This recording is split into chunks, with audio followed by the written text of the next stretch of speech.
ලංකාවේ නිදහස් අධ්‍යාපනය කිසිදු වෙනසකින් කිසිදු ભેදයකින් තොරව සියලු දෙනාටම අනාගතය දකින්නට උදව් කරන ඉතා විශිෂ්ට සේවයක් බවට පත් වෙලා තියෙනවා.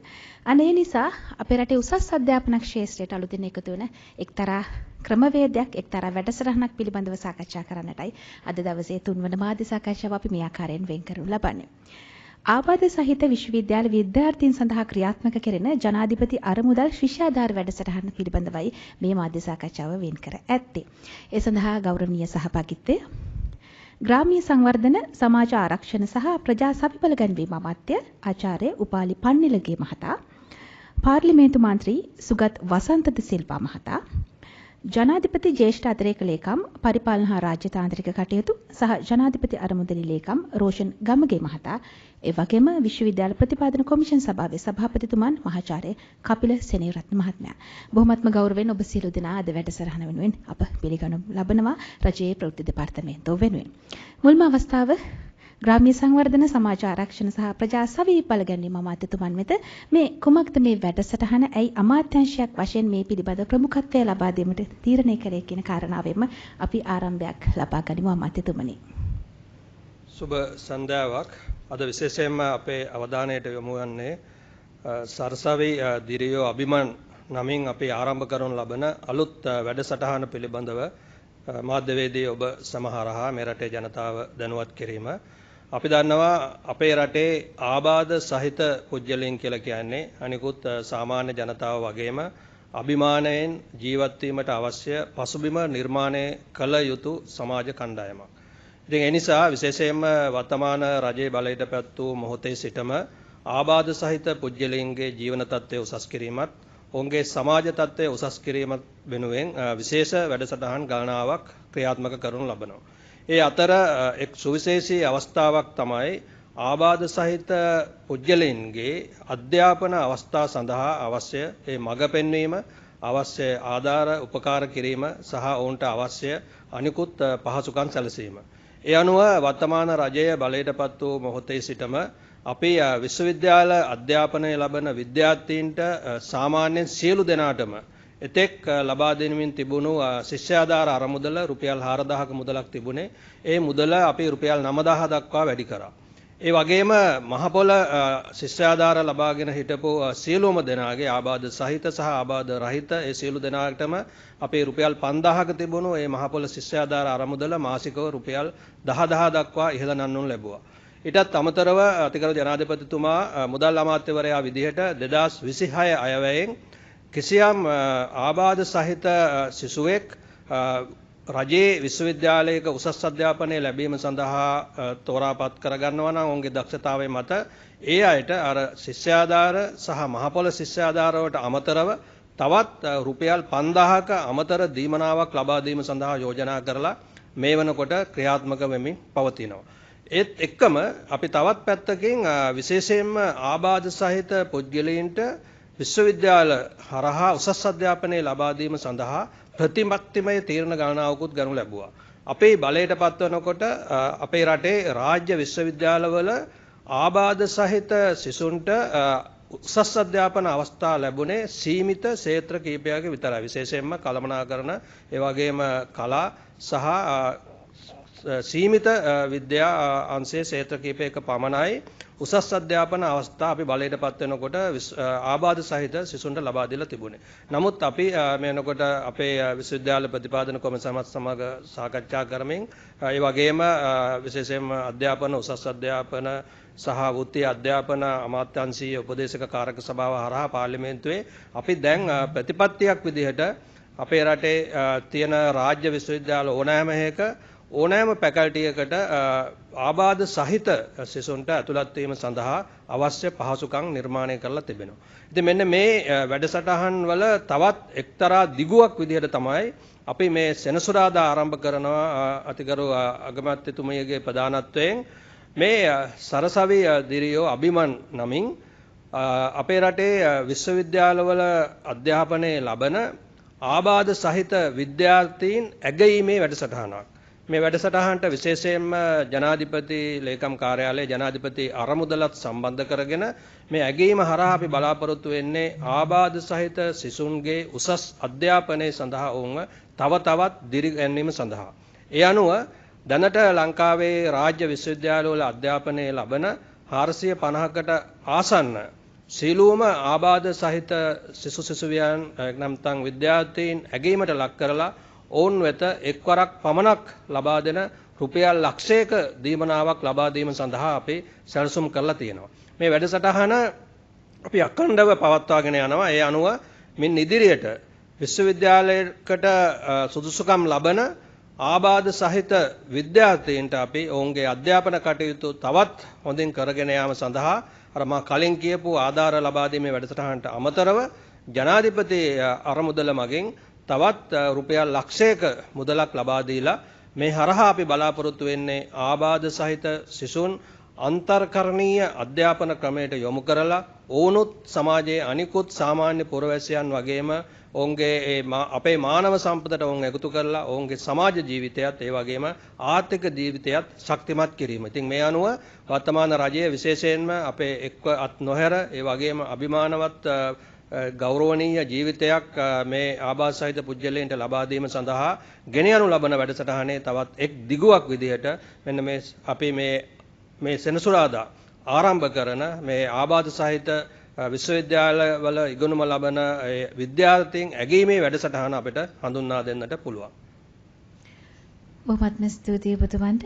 ඊළඟට පාර්ලිමේන්තු මන්ත්‍රී සුගත් වසන්ත සිල්වා මහතාටයි යොමු වන්නේ විශේෂයෙන්ම එතුමන්ටත් සරසවි ශිෂ්‍යෙක් වශයෙන් ඉන්න කාලයේදී යම් අභියෝගවලට යම් අත්දැකීම් වලට මුහුණ දෙන්නට සිද්ධ වෙන්නේ නැති. ඒ නිසා මෙවන් වූ වැඩසටහනක වැදගත්කම පිළිබඳව එතුමන්ට පැහැදිලි කරන්නටයි අවස්ථාව. බොහොම ස්තුතියි. සුබ සන්ධ්‍යාවක් ප්‍රාර්ථනා කරනවා මාධ්‍යවේදී සහෘදයන්ට.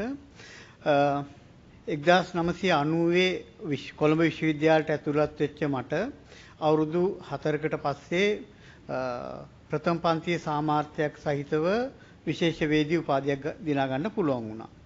හැබැයි ඒක සරල දෙයක් වුණේ නැහැ. දුෂ්කර දෙයක්, කටුක දෙයක්. මොකද ඒ දශකයේ වෙනකොට විශ්වවිද්‍යාල කියන්නේ අන්තර්කරණීය ආයතන විශේෂයක් නෙමෙයි. ඒක එක්තරා විද්‍යයකට ආබාධ සහිත කණ්ඩායම් ඇතුළත් කර ගැනීමට වඩා ප්‍රතික්ෂේප කරන සුළු වාතාවරණයක් තමයි තිබුණේ. ඒ අත්දැකීම් එක්ක තමයි අපි බලයටපත් වුණාට පස්සේ අපි තේරුම් ගන්නවා විශ්වවිද්‍යාල හරහා උපාධියක් ලබා ගැනීම තුළ ආබාධ සහිත විද්‍යාර්ථීන්ට සමාජයේ ආර්ථික වශයෙන් සමාජීය වශයෙන් ඉස්සරහට එන්න ලොකු අවකාශයක් සැලසෙනවයි කියන කාරණාව. ඇත්තටම අපි දන්න දෙයක් තමයි දුප්පත්කමත් ආබාධිතතාවත් නියුන් සහෝදරවරු වගේ තමයි ගමන් කරන්නේ. දුප්පත්කම නිසා ආබාධිතතාව තීව්‍ර වෙන්නත් ආබාධිත ගහණය වැඩි වෙන්නත් හේතුවක් වෙලා තියෙනවා.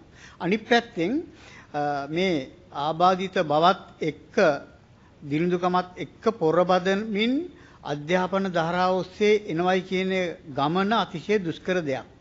ඒ අතිශය දුෂ්කරතාව ජයග්‍රහණය කරපු කණ්ඩායමක් තමයි දැනටත් විශ්වවිද්‍යාලවල ඉගෙනුම ලබන විශ්වවිද්‍යාලීය විද්‍යාර්ථීන් ආබාධ සහිත.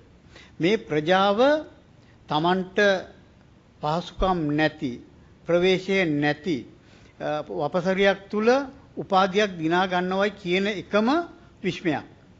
මේ විශ්මය තුල අපට මොකද්ද කියවෙන්නේ? මේ ආබාධ සහිත විද්‍යාර්ථීන් දිර්යවන්තයෝ කියන එක තමයි අපට කියවෙන දේ.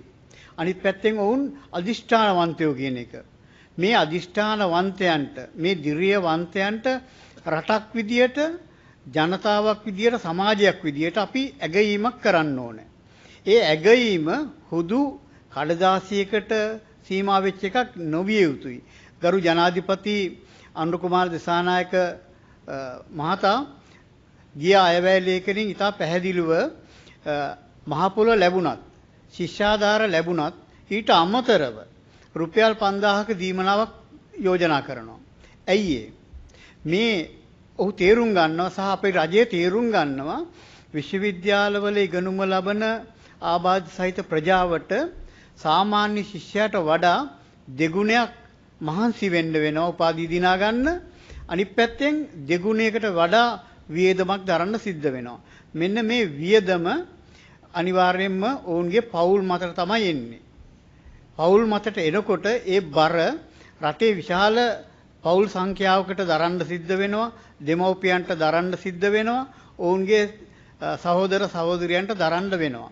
මෙන්න මේ බර අඩු කරන එක තමයි ගරු ජනාධිපතිතුමා මේ අමතර දීමනාවක් ආබාධතාවත් එක්ක පොරබදමින් අභියෝගාත්මක විශ්වවිද්‍යාල ජීවිතයක් ගත කරන ශිෂ්‍යයන්ට මේ අනුග්‍රහකත්වය සපයන්නේ. අපි මෙතනින් එහාට ගිහිල්ලා මේක යම් කිසි වැඩි මුදලක් ලබා දුන්නොත් ආබාධ සහිත විද්‍යාර්ථීන්ට ලැප් එකක් ගන්න, ටැබ් එකක් ගන්න, නූතන තාක්ෂණය ඔස්සේ තමන්ගේ අධ්‍යයන කටයුතු කරගන්න අවකාශයක් සැලසෙනවයි කියන අදහසත් එක්ක තමයි ජනාධිපති අරමුදල මේ විශ්වවිද්‍යාලීය ආබාධ සහිත ප්‍රජාවට ශිෂ්‍ය කණ්ඩායමට කිසිදු ભેදයකින් තොරව රුපියල් ලක්ෂයක ආධාරයක් දීමනාවක් දෙන්නේ. මේක මම තව ආකාරයකින් දකිනවා. ගරු ජනාධිපතිතුමා ජනාධිපති ධූරයට පත් වුණාට පස්සේ මේ ජනාධිපති අරමුදල ප්‍රජාතාන්ත්‍රීකරණය කිරීමේ වැඩපිළිවෙලක් ගෙනිච්චා. මෙන්න මේ ප්‍රජාතාන්ත්‍රීකරණය කිරීමේ වැඩපිළිවෙල තුල අපි දකිනවා ජනාධිපති අරමුදලට පේනවා මෙන්න මේ ආබාධ සහිත විද්‍යාර්ථීන් පොරබදන දුෂ්කර තත්වය. අනේ ඒ හින්දා තමයි මේ ආබාධ සහිත ශිෂ්‍ය ප්‍රජාවට සමස්ත ලංකාවෙම 400කට අධික ආබාධ සහිත ශිෂ්‍යයන්ට කිසිදු ભેදයකින් තොරව Taman විද්‍යාර්ථීන් විදියට මේ දරන දුප්පත්කමත් එක්ක මේ ආර්ථික වැයබරත් එක්ක දරන මේ උත්සාහයට ඇගීමක් කරන්න තමයි මෙන්න මේ සරසවි අභිමානය කැඳවන්න තමයි ඔවුන්ගේ ජීවිතවලට මේ ආධාරය දෙන්නේ. එතකොට ඔවුන් විශ්වවිද්‍යාලය තුල උපාධියක් දිනා ගන්නවා. අනිත් පැත්තෙන් තමන් අභියෝගාත්මක ගමනක කූට ප්‍රාප්තියටපත් වෙනවා. මෙන්න මේ පුරවැසියා මෙන්න මේ උපාධිධාරියා ආබාධ සහිත වුවත් ඔවුන් රටට වැඩදායි පුරවැසියන් බවට පත් කරන්න සංවර්ධනයේ කොටස්කරුවන් වෙන්න සුසුකම් ලැබමින් ඉන්නවා. අපි අපේ විශ්වවිද්‍යාල ජීවිතයේ බොන දුක කරදර ගැහැට විදගෙන ආවත් අපේ බලාපොරොත්තුව අනිවාර්යයෙන්ම අදත් හෙට දවසෙත් විශ්වවිද්‍යාලීය ආබාධ සහිත විද්‍යාර්ථයාට ආර්ථික වශයෙන් ශක්තියක් වෙලා ඔවුන්ගේ අධ්‍යාපනයට ඔවුන්ගේ ගමනට රුකුලක් වෙන එක ඒක අපේ එක්වත් නොහැර ප්‍රතිපත්තියට එකඟයි. අපි බලාපොරොත්තු වෙන ගොඩනගන්න උත්සාහ කරන පොහොසත් රටේ සිහිනයට එකඟයි. ලස්සන ජීවිතයක් උරුම කර දීමේ ආබාධ සහිත ප්‍රජාවගේ අපේක්ෂාවට එකඟයි. මෙන්න මේ වගේ ඉතා උත්කෘෂ්ඨ චේතනාවකින් තමයි මේ ඇගයීම කරන්නේ. ජනාධිපති අරමුදල මේකට ඉදිරිපත් වීම ගැන ඇත්තටම අපේ ප්‍රසාදය සහ සතුට පළ කරන්න මොහොතක් කරගන්නවා මේක. හොඳයි ස්තුතියි ඔබතුමාට. ඊළඟට ජනාධිපති ජ්‍යෙෂ්ඨ අතිරේක ලේකම්තුමන්ටයි අවස්ථාව ලබා දෙන විශේෂයෙන්ම ජනාධිපති අරමුදලෙන් මෙවන් ශිෂ්‍යාධාර වැඩසටහනක් වෙත ප්‍රමුඛත්වය ලබා දීමට තීරණය කළේ ඇයි කියන කාරණාව ඔබතුමාට විස්තරාත්මකව ප්‍රකාශ කරන්නට අවස්ථාව තිබෙනවා. සුබ සන්ධ්‍යාවක්. ජනාධිපති අරමුදල සරසවි දිරියෝ අභිමාන් වැඩසටහන ආරම්භ කරන්නේ 2026 වර්ෂයේ ජනාධිපති අරමුදලේ පාලක මණ්ඩලය ගත්ත තීන්දුවකට අනුව. ජනාධිපති අරමුදල මෑත කාලයේ විවිධ මහජන සුබසිද්ධිය සඳහා හිතකර මහජන සුබසිද්ධිය ඇති කරන ජනතාවට වඩාත් වාසිදායක තත්ත්වයන් ඇති කරන විවිධ වැඩසටහන් ක්‍රියාත්මක කරද්දී අපිට ලැබුණ බොහෝ අයදුම් පත්‍ර පාසල්වල අධ්‍යාපනය ලබන ඒ වගේම විශ්වවිද්‍යාලවල අධ්‍යාපනය ලබන ආබාධ සහිත දරු දැරියන් ඒ වගේම ඔවුන්ගේ දෙමව්පියන්ගේ. ඉතින් ඒකෙදී අපි කල්පනා කරේ ජනාධිපති අරමුදල විදියට මොවුන්ට යම් ක්‍රමවේදයක් ඔස්සේ සහන සලසන්න. ඒකේ ප්‍රතිඵලයක් විදියට පසුගිය පාලක මණ්ඩල රැස්වීමේදී ගරු ජනාධිපතිතුමා ප්‍රමුඛ පාලක මණ්ඩලයේ තීන්දුවක් ගත්තා. ලංකාවේ සියලුම සරසවි අධ්‍යාපනයේ යෙදෙන අධ්‍යාපනයට ප්‍රවේශ වන දරුවන්ට ආබාධ සහිත දරුවන්ට එකවර ගෙවන මූල්‍ය ආධාරයක් ලබා දීමටත් ඒක අඛණ්ඩව පවත්වාගෙන යාම. එතකොට මේක පළමු වරට ජනාධිපති ආරමුදල ආරම්භ වෙන්නේ 1978 පළමු වරටයි මෙවැනි වැඩසටහනක් මේ 2026 වර්ෂයේදී ආරම්භ වන්නේ. පාලක මණ්ඩලයේ අනුමැතිය පවතින්නේ මෙය අඛණ්ඩව පවත්වාගෙන යාම සඳහා. මෙතනදී ශ්‍රී ලංකාවේ සියලුම විශ්වවිද්‍යාලවල අධ්‍යාපනය ලබන ආබාධිත කිසියම් තියෙනවා ප්‍රවේශයක්. ඒ ප්‍රවේශයේ යටතේ අධ්‍යාපනය ලබන දරුවන් දැරියන් වගේම නමුත් එම ප්‍රවේශයෙන් ඔබට ගොස් එම ප්‍රවේශයෙන් නැතුව සාමාන්‍ය ප්‍රවේශය ඔස්සේ ආබාධ වලට ලක්ුණු යම් යම් දරුවන් අධ්‍යාපනයට සුදුසුකම් ලබන විශ්වවිද්‍යාලවල ඔවුන්ටත් මේ ශිෂ්‍යාධාර මුදල මේ වර්ෂයේ සිට ආරම්භ වෙනවා. ඒතර 2020-24 කාලේ උසස් පෙළ විභාග වලට පෙනී සිට දැනට විශ්වවිද්‍යාලවල අධ්‍යාපනය ලබන සෑම ආබාධ සහිත ප්‍රවේශය යටතේ ආපු සෑම දරුවෙක්ම මේ ශිෂ්‍යාධාරයට හිමිකම් ලබනවා. අපි මෙතනදී වැඩසටහන් දෙකක් විදිහට තමයි පවත්වන්නේ. මූල අපේ ප්‍රධාන වැඩසටහන සමාරම්භක වැඩසටහන 11 වෙනිදා සෙනසුරාදා දවසේ ගරු අගමැතිතුමිය කතානායකතුමා සහ අපේ ආචාර්ය උපාලි පණ්ඩිත ඇමතිතුමා ඇතුළු ආරාධිතයන්ගේ ප්‍රධානත්වයෙන් පැවැත්වෙනවා කොළඹදී. දෙවන වැඩසටහන අගෝස්තු මාසයේදී විශේෂයෙන්ම උතුරු නැගෙනහිර උතුරු මැද වැනි දුර බැහැර ප්‍රදේශවල දරුවන් අපි මේ වැඩසටහනට කොළඹට කැඳවන්නේ නැහැ 11 වෙනිදා. එකක් ඔවුන්ගේ ඒ ආබාධ සහිත බව, අනික භාෂා ප්‍රශ්න, ප්‍රවාහන ප්‍රශ්න මේ වැනි කාරණා නිසා අපි බලාපොරොත්තු වෙනවා අගෝස්තු මාසේ ඔවුන්ට පහසු ස්ථානයකදී මේ දෙවෙනි වැඩසටහන පවත්වන්න. මෙතනින් පසුව මේ වැඩසටහන අඛණ්ඩව සෑම වසරකම පවත්වන්න තමයි සැලසුම් කරලා තියෙන්නේ. ඉතින් මේකෙන් අපි බලාපොරොත්තු වෙනවා ජනාධිපති අරමුදල ජනතාවගේ අරමුදලක් විදියට, ජනතාවටම ප්‍රතිලාභ ලබා දීමට කැප වූ අරමුදලක් විදියට ලංකාවේ සුවිශේෂ අභිමානයට ලක් විය යුතු ජන කොටසක් වන ආබාධ සහිත නමුත් විශ්වවිද්‍යාල අධ්‍යාපනය ලබන දරුවන්ට ඔවුන්ට පුදන්න පුළුවන් අභිමානය අරමුදල විදියට පුද කරා. හොඳයි, බොහොමත්ම ස්තුතියි ඔබතුමාට. ඊළඟට විශ්වවිද්‍යාල ප්‍රතිපාදන කොමිෂන් සභාවේ සභාපතිතුමන්ට මේ අවස්ථාව ලබා දෙන්නට සූදානම් වන විශේෂයෙන්ම අපගේ රාජ්‍ය විශ්වවිද්‍යාල පද්ධතිය තුළ මේ ආබාධ සහිත විද්‍යාර්ථීන් මේ වන විට කොයි වගේ ප්‍රවේශයක්ද ලබා තිබෙන සහ ඉදිරියේදී කොයි වගේ වැඩපිළිවෙලක්ද ඔවුන් වෙනුවෙන් යොදා තිබෙන කියලා ඔබතුමාට සඳහන් කරන්නට හැකියි. හොඳයි, බොහොම ස්තුතියි. අපේ ආචාර්ය උපාලි පණිල මැතිතුමා සඳහන් කරපු විදිහට සමාජයේ ආබාධ සහිත පුද්ගලයන්ට අනිත් සියලු පුද්ගලයන් දරන ලැබෙන සියලු වරප්‍රසාද ඒ ආකාරයෙන්ම ලැබිය යුතුයි කියන රජයේ ප්‍රතිපත්තිය ක්‍රියාත්මක කිරීමේ එක පියවරක් හැටියට තමයි මේ වැඩසටහන ක්‍රියාත්මක වෙන්නේ. ඇත්තටම 2023-24 කියන අධ්‍යයන වර්ෂය දක්වා විශ්වවිද්‍යාල ක්ෂේත්‍රයේ ආබාධ සහිත ශිෂ්‍ය ශිෂ්‍යාවන් ඇතුළත් කරගත්තේ ක්ෂේත්‍රයන් 4කට පමණයි.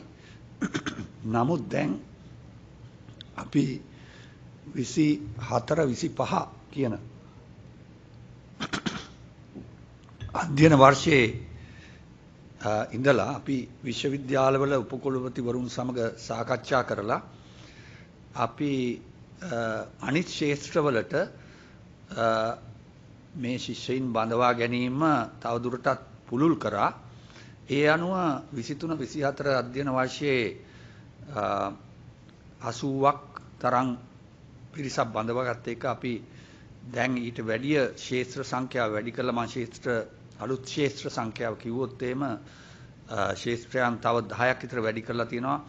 පරිගණක විද්‍යාව, මෘදුකාංග ඉංජිනේරු විද්‍යාව, තොරතුරු පද්ධති, තොරතුරු සංවිධානය තාක්ෂණය, දෘශ්‍ය කලා ඇතුළු කලින් බඳවා නොගත් ක්ෂේත්‍රවලටත් ඒ වර්ෂයේ 23-24-25 කියන අධ්‍යයන වර්ෂයේ ශිෂ්‍යෝ 121ක් බඳවා ගන්න කටයුතු කරලා තියෙනවා.